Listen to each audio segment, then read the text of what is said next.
mwegereke mbabwira ahantu hose muri abicanyi.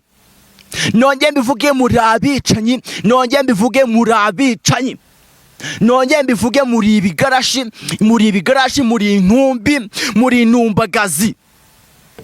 Ibyo ndimo ndabibwira umuntu wese ushaka kugwanya inzego z'umutekano, umuntu ushaka kurwanya igihugu cyacu cyatubyaye, cyaduhaye amata, kikaduha icyo dushaka cyose, amata n'ubuki.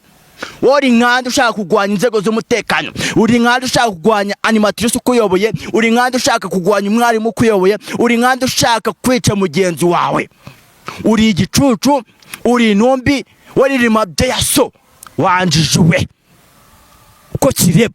Uri kubibwira wowe witwara nabi mu gihugu cyacu. Igihugu cyacu Rwanda gishaka umuntu ufite amahoro, umuntu bitanda, umuntu ushaka kugenana n'igihugu. Atari ibyo uraba igicucu, uraba ingarashi, uraba intombi y'igihugu, nurangiza tugufate tugutambika tukujyana imagiragira, wanjijuwe. Wowe itondore ko tuzagendana n'igihugu cyacu cyatubyaye. Nta n'isoni.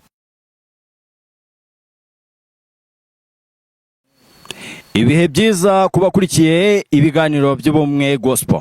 Nize koko mukomeje kumererwa neza aho muri hose hatandukanye, haba ku mugabane w'Uburayi ndetse no kuri Eastern Africa yewe ndetse no muri Afrika hose. Uyu muri kumwe ni Dr. Lumumba, mugiye kuzajya mubana muri biganiro byose bigiye kuzajya bica kuri iyi channel yitwa ubumwe gospel. Abenshi cyane bahoze bibaza se Dr. Lumumba yagiye he, ariko mbere na mbere amazina yanjye nitwa Dr. Lumumba. Abenshi cyane bagiye bambura nyuma yo kuva kwa Joyeze, ariko uno munsi nongeye kugaruka. Nawe nibazo bigiye bitandukanye, inza kwambugwa n'aba bakinyi bakomeye hano mu imbere muri industry nyarwanda baza kunyambura, ariko ndavuga kimba bihagaritseho, ariko naje kongera ndabitekereza bati ubu nagaruka nk'akagiye utonikorera nk'akabandagazeho. Bena mbere ndatanga ubutumwa ku muntu witwa Joyeze n'abandi yewana ngiye kubamanukira muri iminsi. Kano kanya ngiye kubabwira amakuru agezweho, ni menshi cyane agezweho, ariko icyo nkubwira ahantu uri hose ajyatandukanye, icara wumve ano makuru. Icara ugatebe ugashyushye wumve ano makuru. Inkuru ya mbere mbafitiye irimo iravuga ku banyeshuri. Abanyeshuri babiri b'abakobwa biga mu kigo cyitwa Gitwe gihereye mu karere ka Ngoma mu murenge wa Rukira batawe muri yombi nyuma yo gukubita bakanakomeretsa bikabije umuyobozi wabo ushinzwe imyitwarire, ubwo yitwa animatrice. Ano makuru nyikiyabona ngiye nagize ubwoba, ndavuga ati mu gihe cyacu, mu gihe twigaga, bino bintu ntabwo byari birimo abanyeshuri bagiraga imyitwarire myiza, ariko ngiye byaranangaje kubona, kuko umwe ngirago afite imyaka 20 undi ari munsi yawo. Nyikibona no makuru ngiye nagize ubwoba, ndavuga ati ese ino myitwarire cyagaragara mu rubyiruko rw'iki gihe. Ngiye nahise ngira ubwoba, ndahungabana, ndavuga ati bino bintu bishoboka, ngomba kwicara kuri kamera nkakabiganiza. Abanyeshuri b'iki gihe cyo nababwira mumaze kuba bicanyi bakomeye. Impamvu nima ndavuga ati mumaze kuba bicanyi bakomeye, kuko ino nkuru irakomeza ivuga ati amakuru avuga ko aba bakobwa bakimara gukubita uyu muyobozi bakamukomeretsa nk'uko bigaragara ku ifoto, bahise basimbuka igipangu cy'ikigo bajya kwihisha mu ishyamba riri mu kilometero kimwe uvuye aho ishuri riri. Aho akaba ari naho baje gufatirwa. Reka mbabaze mw'abanyeshuri mwahantu muri hose ajyatandukanye, iyo umubyeyi yifashe agatanga minervari, agatanga ikintu gisabwa icyo ari cyo cyose, akakugurira inkweto, akagura ikintu kijyanye, akagura amakayi, ikintu cyose akakigura, warangiza ukifata ugiye mu kigo, umuntu urimo urakuyobora si umuzi ari we, warangiza ukamufata. Wayi mw'abanyeshuri mwabaye ikimwe, aho bigeze nanakwitura igicucu wowe urinjije wa munyeshuri, urifata mu myaka yawe urakeye mu peti. Barimo barakwigisha kuyagugira icyo umenya, kugira ngo ubuzima bwawe buzahinduke, ariko just ugasanga urimo urangiza arimo barakurera. Bino bintu ngiye byane agahinda. Icyo nababwira mw'abanyeshuri muri ibicucu, ubu ngo nabita ibigarashi. Uzi ijambo cyitwa ibigarashi cyari cyo icyari cyo murabije. Icyo nakubwira niba utazi iryo jambo icyari cyo, ugenda ushakishe. Urifata uri umuntu ndabizi ko munkurikiye, we mubyeyi unkurikiye, ijya muri comment wandike bino bintu ntabwo bikwiye. Abana b'iki gihe turimo turabarira nabi. Ese reka nkubaza mubyeyi ndimo ndakunenga wowe, ni iki wowe ukora gituma umwana wagira imico myiza? Ni ikihe kindi ukora gituma umwana wagira imyitwarire mibi? Ngiye kintu maze kubona ikintu gituma abana bagira imyitwarire mibi, icya mbere umubyeyi nta kinyabupfura afite, urumva. Icya kabiri ntabwo yigeze aregwa neza, ni wa mubyeyi usanga yibereye mu nzoga. Ibyo byose nibyo usanga byangiza umwana. Njye ifoto naribonye aho bakubisana imbatrise benda kumwica. Ngira ngo nge amakuru nakure nagiye numva bagiye bavuga yuko ari umupanga ashobora kuba aramukuze cyangwa inuza isuka. Kuko ngiye narebye ifoto mwimbere mu mutwe kuntu hameze, bigaragara ko ashobora kuba ari isuka bamukubise, ariko nyine Imana ikamutabara ikavuga ati wani matrice uracyafite igihe cyo gukora, uracyafite ibintu usabwa kuri isi, reka mwongere imyaka yo kubaho. Ariko ikintu nababwira mwa abanyeshuri aho bigeze mumaze kuba ibicucu, leta nitagira ikintu ukora, itagira ikintu ukora, urubyiruko rw'ikigero rurangirika rubinjije. Umva, leta ikintu nabasaba ni ukuri kw'Imana aho bigeze. Ngiye nka Dr. Lumumba mbasabye imbabazi, urubyiruko rw'iki gihe muruhe isomo rikomeye, mubatoze, mubigishe, kuko nibo bagomba kubaka u Rwanda rw'ejo. Nibo bagomba kubaka u Rwanda rw'ejo, bakagira ibyo bazamura. Niyo nkuru nari mbafite ya mbere ivuga ku banyeshuri basigaye bafite imyitwarire mibi, aho bari bagiye kwicana imatrice bamurangije bagahunga ko bikarangira inzego z'umutekano zibafashe. Papa, igihugu turimo kano kanya gifite inzego z'umutekano, RiB irahari, uzakora amakosa tugutambikane. Ngiye murambivuga aho uri hose uzayituza papa, kuko uracyafite ibintu byinshi byo kwiga. Wa mwana we, shyira umupira hasi ubanze wige iyo mico. Aba bana kandi ikindi kintu mwibuke, aba bana barimo barakora bino bintu niba barangira bangije igihugu cyacu, bakazana ibintu by'amoko, bakazana ibintu bigatuma igihugu kizamo amacakubiri. Ibyo bintu simubiza bankurikiye. Urubyiruko abazungu baraje bamanuka mu gihugu, baraza bazana amacakubiri. Just ikintu bakoze, bahise bazana ayo macakubiri bahita bayashyira mu rubyiruko. Bakimara kuyashyira mu rubyiruko, urubyiruko rwari yakunze rurabyumva neza, rumaze kubyumva rukora iki, rurangira bavuga ati kuva twumvisha no macakubiri tukumva ni ibintu byiza, reka duce dufata tuyarohe mu bantu niturangiza dutangiye kwica. Kuko urebye 9 kane ibintu byabaye bya biteye ubwo. Ibaza wasangaga umuntu barimo baramwicisha ikintu, barimo baramwicisha umupanga, barimo baramutera uduhini amasuka. Ibyo byose aba bana yo leta itabafata, ndakubwiza ukuri, yo leta itabafata cyangwa RiB ikabafata, ndakubwiza ukuri, abangana nibo bari kuzakura, ugasanga nibo bongeye kuzana ibintu by'amoko, ibintu by'amatsinda tudashaka mu gihugu, bikarangira igihugu gisubiye hasi. Aka kintu nshima nuko inzego z'umutekano zabakurikiranye bakabafata, ndetse yewe bakanabahana. Mwarakoze abayobozi beza, mwarakoze icyo nababwira, ndabakunda cyane. Ino niyo nkuru ya mbere nayo mfite, nitinze kuko bino bintu byarambabaje, birongera birambabaza, ibintu byanangaje kumva urubyiruko rw'ikigero rurimo rurangirika. Mwababyeyi mwaho muri mwitekerezo, mwibaze se, iyo nohereje umwana ku ishuri ibyo mba mushakaho arabikora akabyubahiriza, cyangwa ni wandi ubigiye kwandarika akajya kwitwara nabi akangiza urubyiruko rw'iki gihe? Ibyo bintu byose bizaye mubitekereza, kuko ni mutabitekereza ndababwiza ukuri, urubyiruko rw'iki gihe tuzangirika twese. Impamvu igihe nisizemo ariko nanjye ndimo natangiye gusaza, natangiye gusaza. Iyo niyo nkuru ya mbere nabifite. Reka njya ku nkuru ya kabiri, icyo nababwiye ndakunda cyane mbikuye ku mutima. Inkuru ya kabiri iravuga ati umwarimu wo mu karere ka Nyabihu yatanze ikirego arega diregiteri w'ishuri yigishaho nyuma yo kumukwita ngo amuziza gukererwa. Njyewe nikibonera nkuru ya mbere maze kuvuga y'abanyeshuri, sinzi kuna ndimo ndascrollinga ndimo ndazamura ku nkoranyambaga zigiye zitandukanye, nuko Dr. Lumumba agenda agwa ku nkuru ya kabiri ngo umwarimu ngo yafashe cyarakererwa mu gitondo cya kare ageze kuri gate asanga diregiteri amubaza se ano masaha ya saa 3 uje gukora iki? Umwarimu agira ubwoba aratitira, ibyunzwe biraza akazagira icyo akubita hasi, atangira kwishimashima ahantu hose. Mwarimu diregiteri ati nsubiza, hari aburi ikintu avuga da.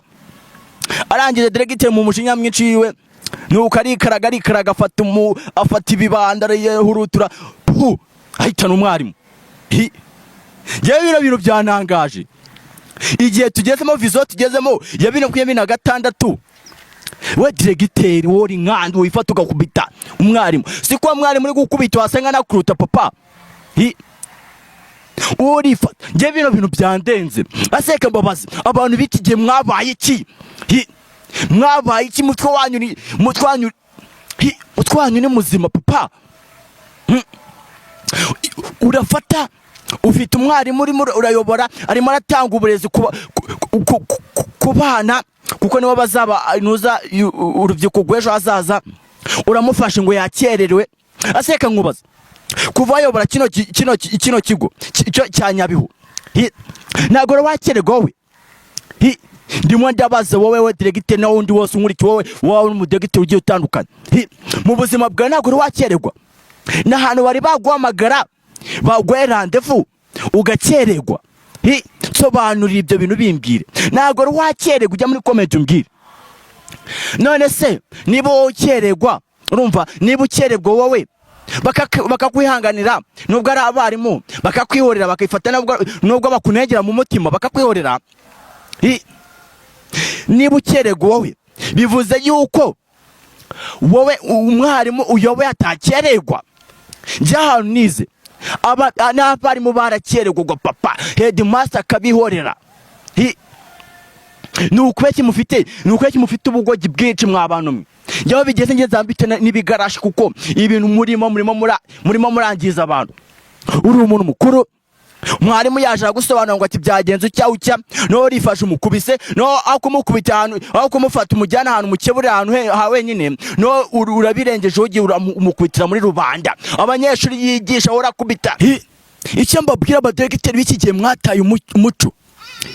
Ndetse n'abandi bagiye batandukanye bose bagiye batandukanye. Ngiye kubabwira inkuru ariko inkuru ngiye kubabwira ntago ndi buvuga uwo muntu. Ndibuka ni umuyobozi ukomeye yagiye ahantu kuri banki.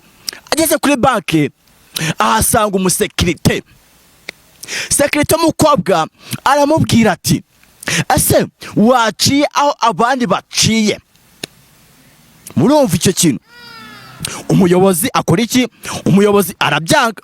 Ntabwo mvuze izina nta nubwo mwapfa kumumenya.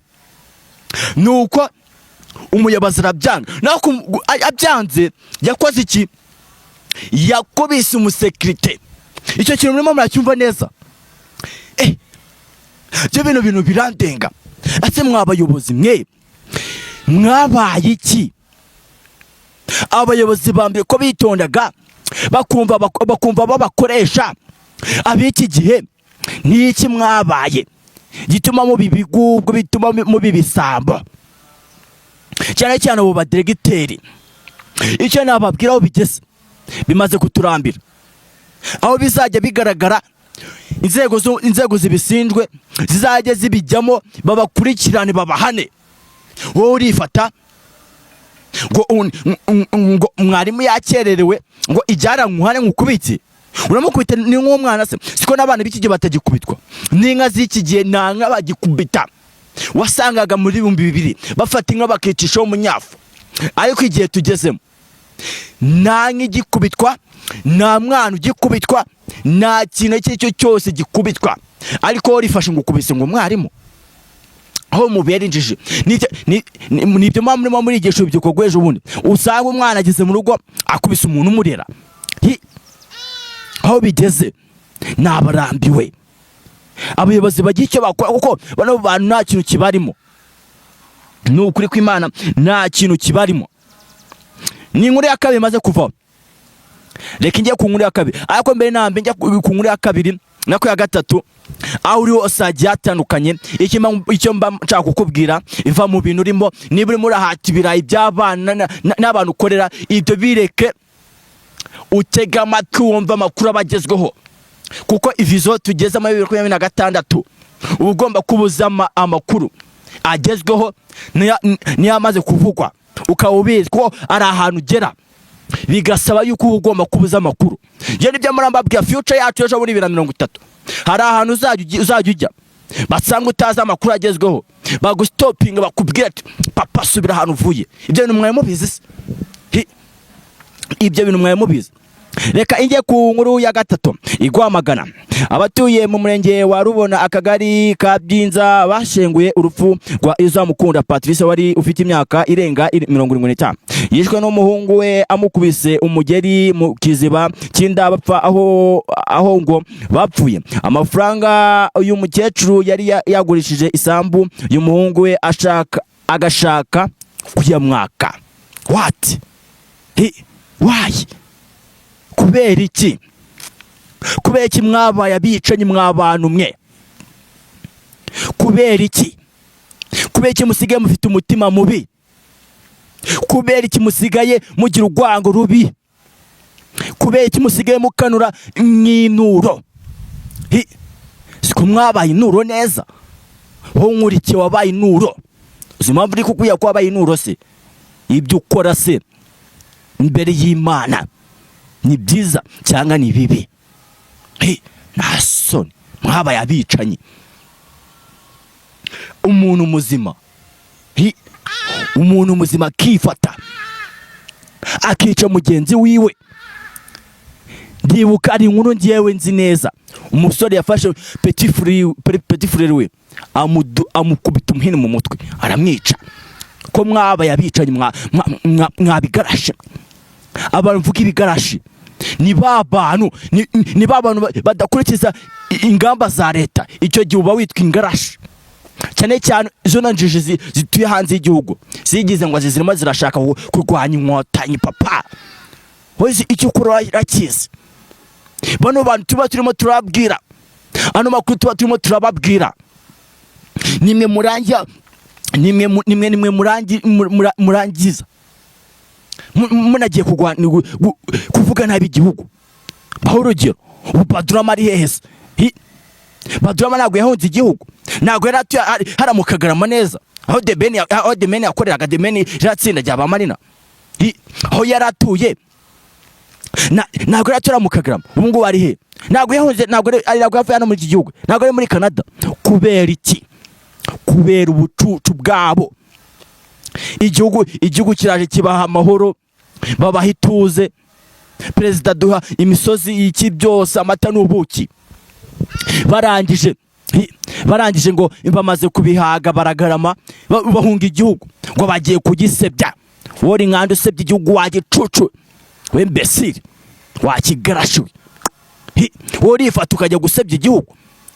Wari inkota ngo ni ibicucu wanjijwe ahantu siko hantu uri. Utuvugana je birandenga. Umuntu muzima umutekerezo wo gashaka gusebya igihugu cyakubyaye. Igihugu cyaguhaye amata kikaguhibera ukonka ibere ku mwaka wawe umwe kugira kurongo uhagazeho. We Badurama, we nande, we Bosco Impaya, muri nk'abandi. Impamvu bivuze bino bintu ino nkuru mbasomeye ni nkaho imirajya. Wowe gifata ukica umuntu ngo murimo murapfa ibibanza yagurishije wowe. Ariko abantu b'iki ngiye muransetse. Ko muzamutuma ngiye kubabwira amakuru mugatuma mvuga n'ibintu byinshi. Bino nakabobye kuba nabivuze ibi byose. Ariko kubera ubucucu bwanyu, kubera kwitwara nabi muzamutuma mbatuka. Ese unafite gahunda yo kubatuka? Ntabwo nafite gahunda yo kubatuka. Ariko tuvugana kuba bindenze, kubera imyitwarire mibi biba bitumye mbatuka. Nta soni wowe ugafata ukajya kwica mugenzi wawe. Wowe icyano wowe mbesire. Nta soni. Je bino bintu je nzajya mbyumva. Nzajya nkutuka nindangiza nanagusharinge Gasuku. Kuko nabonye Gasuku ari ubishoboye cyane. Azagutuka akwandagaze agwe nyoko. Uri kumva ahantu uri? Azagwa nyoko. Kuko ngiye aho bigeze ntabwo mfite imbaraga zo kubatuka mbaye nyina. Hako butuvugana ngiye nzankusharinga Gasuku je kizo wa mipango naza gwe nyina wanjijwe. Wori fata ukajya kwica umuntu kubera ibibanza. Wowe wakoze ugashakisha uzabura amafaranga yo kugura ibibanza. Aho mubera ibigarasha. Ino ni inkuru ya gatatu mvuyeho. Muzamumenya ubwenge mw'abantu mwe mwige mu muriki. Inkuru ya gatatu ya kane. umuvugizi wa RiB Dr Murangira Biteri yavuze ko iperereza ry'ibanze ryagaragaje ko Nsanzimana na Niyonshuti bakuraga kuri chaîne ya YouTube imbarutso ya demokarasi baherutse gutabwa muri yombi atari abanyamakuru, ari abantu basanzwe bakoresha imbuga nkoranyambaga zirimo na YouTube bifashishaga batangaza amakuru y'ibihuha ashaka guteza ubwoba muri rubanda. N'ukuri kw'Imana, izina YouTube dukoreraho, impamvu tuzikoreraho ni ukujya ngo tubashe kubahereza amakuru y'ukuri, amakuru atarimo ibinyoma, amakuru mugomba kumenya. Mwarageza mukifata ino YouTube ngenda yizi, amakuru yose ikora ngenda yazi, njya nyakurikirana. Za M23 baravuga, ibihugu bakabasha kubijyemo byose bakavuga ibyo ari byo byose bakavuga. Ni ukweki mwigiza abantu babateka mutwe, mukigira abantu ngo badanje.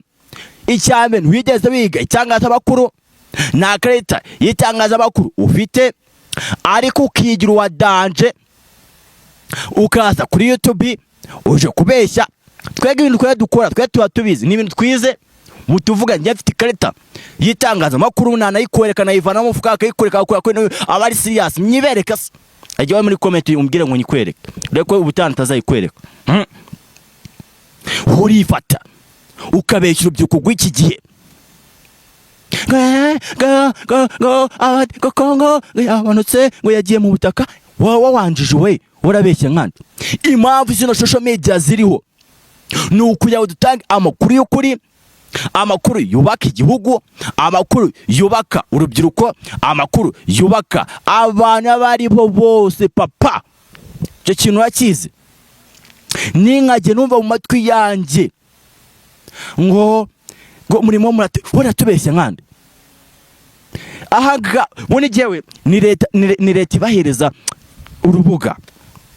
Ubu tuvugana ngereka nkubwire inkuru, ubu tuvugana Imana ifashije bakamushobozi bwo kuyobora, nkakajya muri leta ngo nyobore, ngo unyuze hano social media.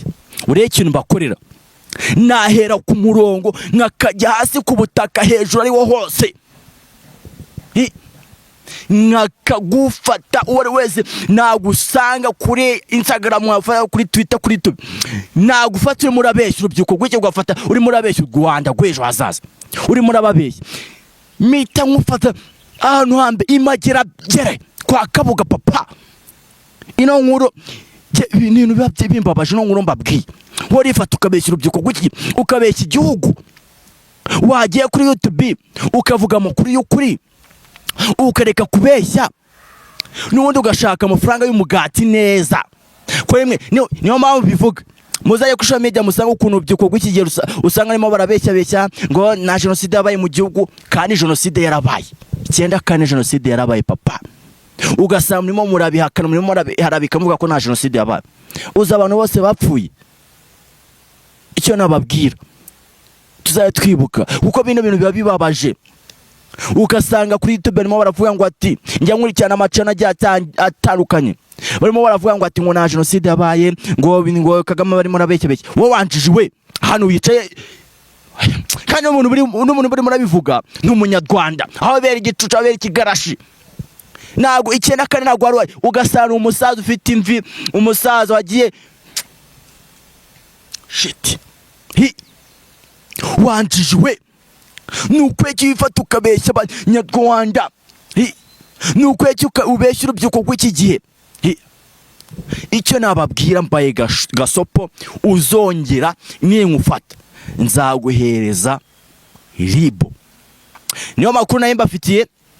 Icyo nababwira ndabakunda cyane. Ino channel niyo mugiye kuzamumbona umwe gospel. Ubu tuvugana amakuru yose azajya barimo arimo aravugwa, none bagiye baba kubikoma, bagiye bavugwa nabi. Ibyo byose uzajya bimenyera kwica. Nicyo ngusaba nugukanda subscribe, share, comment and like. Ibyo byose numara kubikora uzajya ufata agateka wicarano hamwe, nkubwira amakuru uko ari yo yose, abashaka kugwanya inzego z'umutekano bakubwire bo bose. Icyo nakubwira ndagukura cyane, komeza ukurikirane gahunda z'ubumwe gospel. Ciao ciao, ndakunda cyane Dr Lumumba.